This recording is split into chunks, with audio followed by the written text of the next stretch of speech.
ഹരേ കൃഷ്ണ. സത്യം പരം ധീമഹി.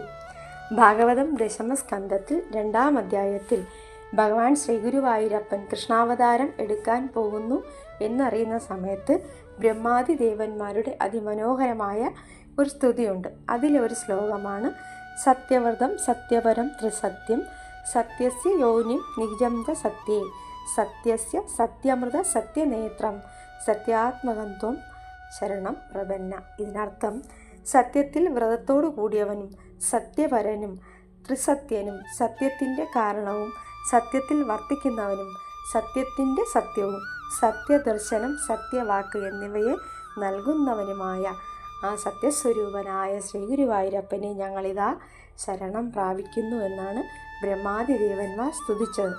നമുക്കും ഈ സ്തുതി, ഈ ശ്ലോകം ദിവസവും ഭഗവാനോട് ചൊല്ലാവുന്നതാണ് കേട്ടോ. അപ്പോൾ എല്ലാവർക്കും ഭഗവാന്റെ അനുഗ്രഹം ഉണ്ടാകട്ടെ. ഹരേ കൃഷ്ണ. സത്യം പരം ധീമഹി.